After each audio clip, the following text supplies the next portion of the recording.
Varsity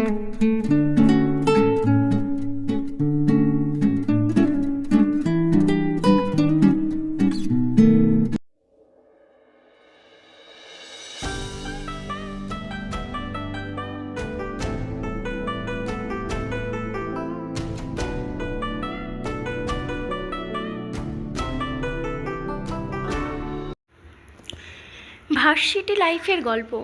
tuition করে চলি। ধনী ফ্যামিলি, ক্লাস 7-এর তেদুর এক ছাত্র পড়ায়। পড়ালেখায় মন নেই, সারাক্ষণ অ্যাংস্যাং প্যাচাল।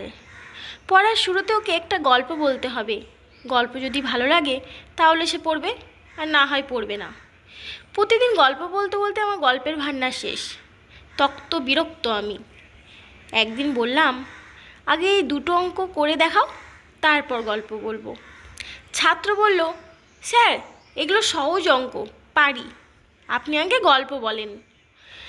মুখে পারি বললে হবে না, আগে করে দেখাও।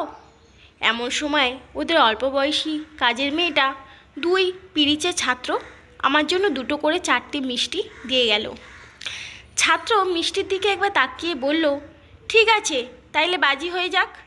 কী বাজি?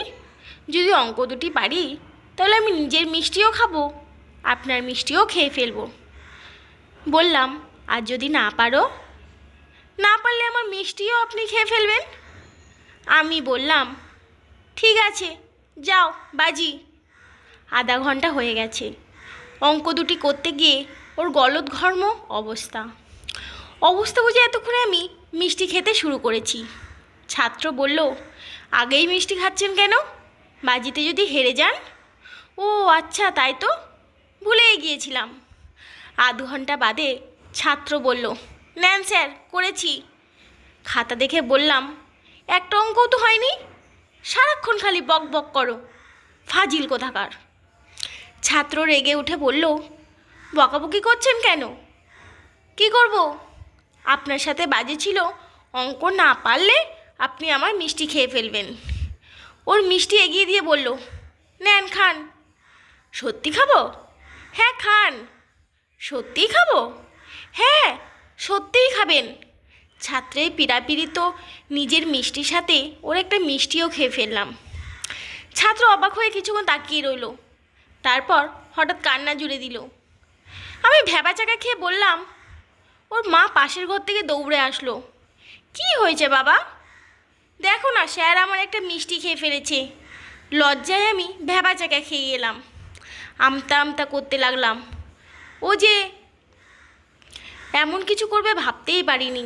ছাত্রের মা বলল, ছি বাবা, এমন করতে নেই, স্যারের বোধহয় খুব খিদে পেয়েছিল তাই খেয়েছে। পড়া শেষ করো, তোকে আরেকটা দেবো। লজ্জায় আমার মরি মরি অবস্থা। হঠাৎ ছাত্রের বড় বোনের আবির্ভাব।